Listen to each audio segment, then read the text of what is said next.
everyone.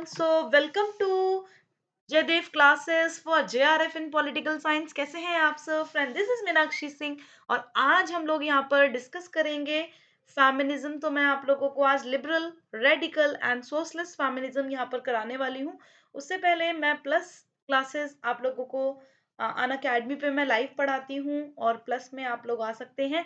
मेरा भी जो डिटेल्ड कोर्स चल रहा है पॉलिटिकल साइंस पर, इसकी एक क्लास वन को इसकी जो है मतलब क्लासेस आप लोगों की हैं चल रही हैं अन अकेडमी पे। तो जो भी स्टूडेंट आना चाहते हैं आ सकते हैं। स्पेशल क्लासेस अन अकेडमी पे हो रही हैं। यहाँ पर मैं आप लोगों को क्विक डिस्कशन करा रही हूँ पॉलिटिकल साइंस के एमसीक्यूज। अभी फिलहाल तो मैं आप लोगों को आरपीएससी के क्वेश्चंस करा रही हूँ। वैसे मेरी कंटिन्यू जो क्लास होती है, रेगुलरली जो क्लास होती है वो 4 PM होती है, बट 30 एंड 31 को जो मेरी क्लास है यानी आज शाम को और कल, ठीक है, तो ये मेरी क्लासेस रहेंगी 9 PM। तो आप लोग आ सकते हैं। इसके अलावा टेलीग्राम चैनल आप लोग ज्वाइन कर सकते हैं, Jaidev classes for JRF. Link in description box, ये आप लोगों के लिए काफ़ी ज़्यादा हेल्पफुल रहेगा। यहाँ पर मैं आप लोगों को जो फ्री जो पीडीएफ्स होते हैं, फ्री क्लासेस के लिंक हो गए, है ना, ये सारी चीज़ें प्रोवाइड करती हूँ। And don't forget to subscribe our channel. This is Meenakshi Singh and unlock Meenakshi live. अगर आप यहाँ पर एंड अन अकेडमी पर आना चाहते हैं और टॉप एडुकेटर्स के साथ जो क्लासेस हैं वो स्टार्ट करना चाहते हैं, प्रिपरेशन स्टार्ट करना चाहते हैं, सो आप लोगों का मोस्ट वेलकम है। 1 month, 3 month, 6 month, 12 month, 24 month का सब्सक्रिप्शन आप ले सकते हो, आइकॉनिक सब्सक्रिप्शन ले सकते हो। तो यहाँ पर आप लोगों को मिलेगा, जब आप देखो ये जो सरप्राइजेस आपको दिख रहे हैं ये आपको पे नहीं करने होते। आप जब मीनाक्षी लाइव यूज करोगे तो आप लोगों को ये कम का पड़ जाएगा। लाइक 1 मंथ का 2300 समथिंग का पड़ेगा, 3 मंथ का 5000 समथिंग, है ना, इस तरह से पड़ जाएगा। अगर आप 12 मंथ का लोगे 12000 समथिंग का पड़ जाएगा। चलिए सो स्टार्ट करते हैं। आज मैं आप लोगों को कराऊंगी फेमिनिज्म, ठीक है। तो फेमिनिस्ट थ्योरी को हम इवोल्व करते हैं वरियस स्कूल ऑफ थॉट में। तो सबसे पहले लिबरल फेमिनिज्म। तो जो लिबरल फेमिनिज्म है, तो लिबरल फेमिनिज्म अगर हम इसके एम की बात करें, इसके उद्देश्य की बात करें, तो ये क्या करता है, ये रिवाइवल है। ये रिवाइव करता है कन्वेंशनल फेमिनिस्ट मूवमेंट को, है ना। ये इसका उद्देश्य क्या है, पारंपरिक नारीवादी आंदोलन को पुनर्जीवित करना है। बेसिकली जो भी आंदोलन चले आ रहे हैं, जैसे फर्स्ट हमने वेव्स देखी हैं, है ना, मैंने आप लोगों को इसी चैनल पे वेव्स भी कराई हैं फेमिनिज्म की। तो ये इंसिस्ट किस पर करता है, ये एब्सोल्यूट इक्वालिटी पर करता है। लाइक जिस तरह से मैन एंजॉय करते हैं इक्वालिटी ऑफ अपॉर्चुनिटी, वैसे ही वुमेन को भी मिलना चाहिए। इनके भी लाइफ में इनको इक्वल अपॉर्चुनिटी मिलनी चाहिए, है ना। कंप्लीट रिमूव होना चाहिए जेंडर बेस्ड डिस्क्रिमिनेशन को सोसाइटी में। तो बेसिकली जो लिबरल फेमिनिस्ट होते हैं, ये लिबरल फेमिनिस्ट इंसिस्ट करते हैं इक्वल अपॉर्चुनिटी पर, ऑन फ्रीडम पर, और बेसिकली ये बात करते हैं कि जेंडर बेस्ड डिस्क्रिमिनेशन जो सोसाइटी में होता है उसको क्या किया जाना चाहिए, उसको सोसाइटी से रिमूव किया जाना चाहिए, ठीक है। इनका जो प्रोग्राम है, अगर हम बात करें लिबरल फेमिनिस्ट फेमिनिस्ट के प्रोग्राम्स की, तो इसके अंदर क्या क्या ये इंक्लूड करते हैं। तो इसके अंदर इंक्लूड होता है equal pay for equal work, ठीक है। यहाँ पर समान कार्य के लिए समान वेतन की बात होती है। यहाँ पर आप लोग देख सकते हैं अबॉर्शन लॉस फॉर्म यानी गर्भपात कानूनों में सुधार की यहाँ पर बात की जाती है। ये इंक्रीज करते हैं रिप्रेजेंटेशन वुमेन को पार्लियामेंट में, ब्यूरोक्रेसी को, और जो डिग्निफाइड प्रोफेशंस होते हैं उनमें भी महिलाओं के प्रतिनिधित्व को बढ़ावा देते हैं। सो अभी हिंदी वाले बच्चों की बारी। तो हिंदी में अगर आप देखो, मैं यहाँ पर आप लोगों को हिंदी इंग्लिश दोनों स्टूडेंट्स के लिए कराती हूँ। तो हिंदी में अगर आप देखेंगे तो इसको बोलते हैं उदार नारीवादी। उदार नारीवाद, इसका उद्देश्य बच्चों पारंपरिक नारीवाद आंदोलन जो है उसको दोबारा से जीवित करना है। ये जीवन के सभी क्षेत्रों में, ये बेसिकली महिलाओं के लिए उतनी ही जितनी मैन को जितनी क्या नाम है इनके, पुरुषों को जितनी इक्वल अपॉर्चुनिटी मिली है ना, जितनी इनको पूर्ण समानता मिलती है, बेसिकली अवसर की समानता मिलती है, वही अवसर की समानता महिलाओं को भी मिलनी चाहिए। और ये समाज में हो रहे लिंग आधारित भेदभाव को पूरी तरह से हटाने पर जोर देता है। कौन? लिबरल फेमिनिज्म यानी उदार नारीवाद। उदार नारीवाद, इसके जो प्रोग्राम्स में, अगर इसके कार्यक्रम में अगर हम बात करें तो क्या क्या चीजें आ जाती हैं। तो इसमें आप देखो, तो इसमें equal pay for equal work हम देखते हैं, इसको हमने डीपीएसपी में से किया हुआ है ना।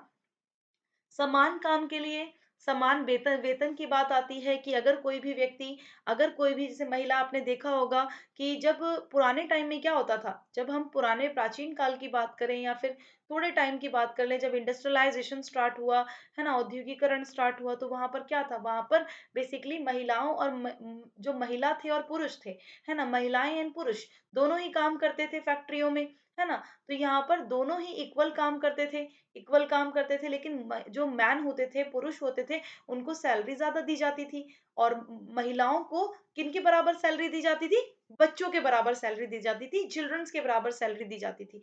तो यहाँ पर ये चीज आपको क्या लगती है, गलत है ना, ये गलत थी, है ना। तो यहाँ पर इसीलिए इसीलिए बोला गया कि भाई इक्वल पे होना चाहिए, इक्वल वर्क के लिए।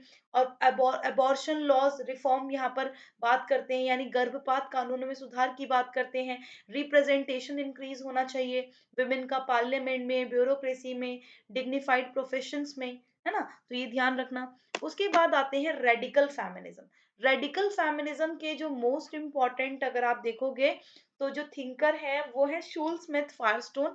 इनका जो मोस्ट इम्पॉर्टेंट वर्क है वो है डायलेक्टिक ऑफ सेक्स। तो इसमें इन्होंने बोला था कि जो विमेन सबॉर्डिनेशन है could not be understood as a symptom or aspect of some deeper or more comprehensive system of domination।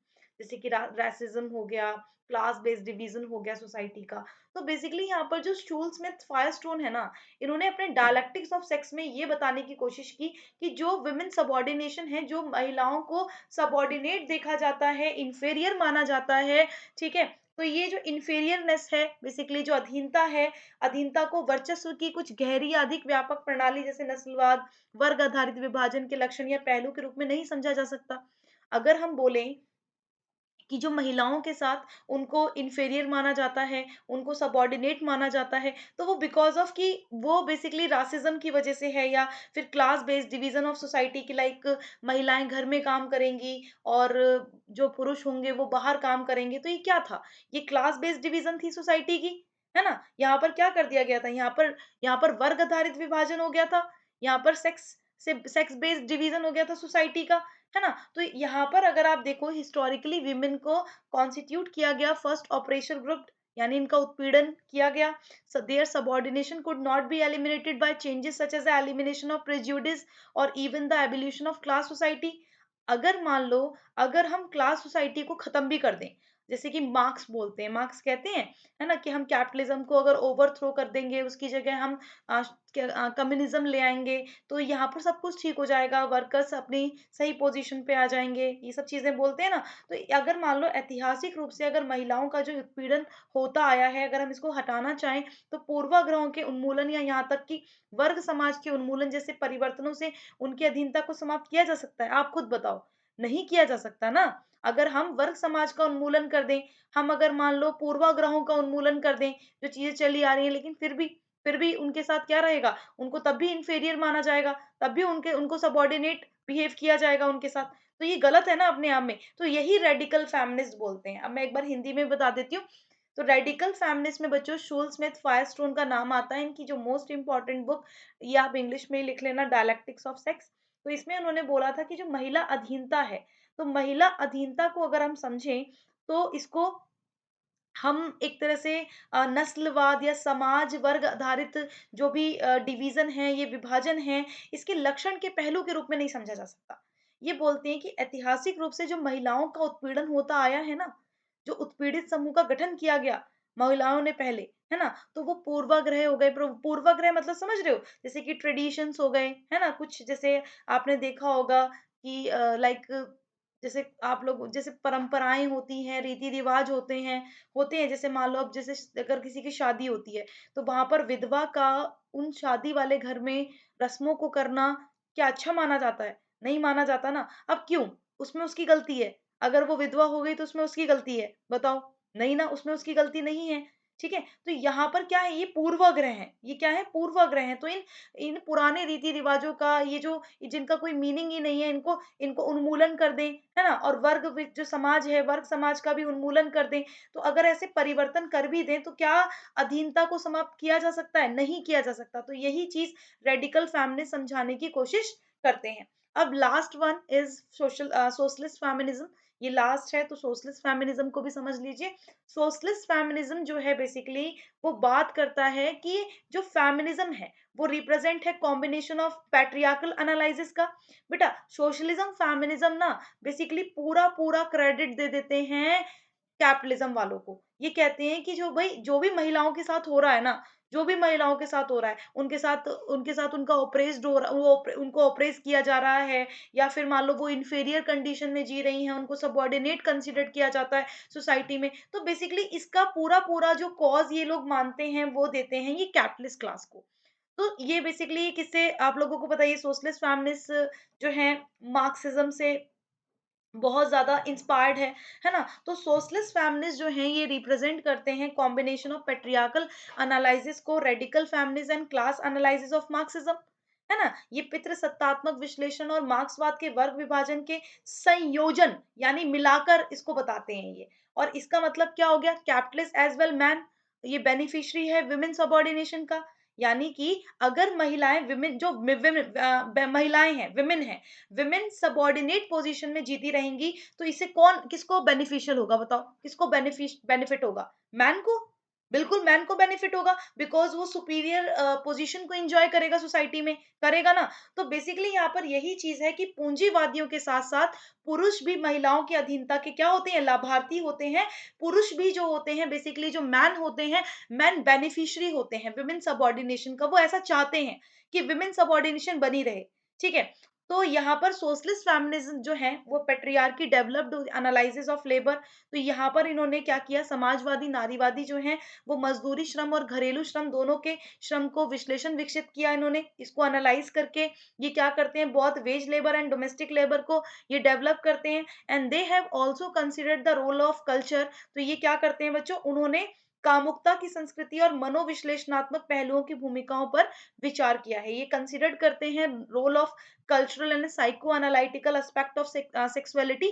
तो ये बेसिकली क्या करते हैं? इन्होंने कामुकता की संस्कृति और मनोविश्लेषणात्मक पहलुओं की भूमिका पर विचार किया। इसका मतलब हुआ कि जो ये समाजवादी नारीवादी हैं, समाजवादी नारीवादी पूंजीपतियों के साथ-साथ पुरुष भी महिलाओं की अधीनता के लाभार्थी होते हैं, यानी ये भी चाहते हैं कि विमेन सबऑर्डिनेट पोजीशन पे है तो वो हमेशा बनी रहे। और समाजवाद नारीवादी क्या करते हैं? मजदूरी श्रम और घरेलू श्रम, जैसे आपने देखा होगा महिलाएं घर का काम करती हैं, ठीक है? महिलाएं घर का काम करती हैं, तो महिलाएं घर का काम करती हैं तो इसको उन्होंने क्या किया? इसके एनालिसिस को डेवलप किया। इसके एनालिसिस को डेवलप करके वो कहते हैं कि जो कामुकता की संस्कृति है, मनोविश्लेषणात्मक पहलुओं की भूमिका पर भी विचार करते हैं। काफी लोग जो हैं बेसिकली आपने देखा होगा, है ना? जो उनके मनो मतलब मन में ही ये चीज आ जाती है कि हाँ भाई महिला है तो महिला तो ऐसे रहेगी, है ना? जैसे आपने देखा होगा काफी लोगों को बोलते हुए, लड़की है लड़की बन के रहे, ठीक है? ऐसे करके, है ना? तुम तो हो, तुम पराए घर जाओगी। तो ये क्या है? ये बेसिकली ये साइको एनालिटिकल एस्पेक्ट्स है ना सेक्सुअलिटी के। क्या ऐसे ऐसा लड़कों के लिए भी बोला जाता है? नहीं बोला जाता। तो ये ध्यान रखना, इन चीज़ों को भी ये कंसीडर्ड करते हैं। ठीक है? ये ध्यान रखिएगा। आई होप आप लोगों को ये क्लास अच्छी लगी होगी। Thank you so much everyone and thank you. Thanks for watching. Bye bye to all. Thank you.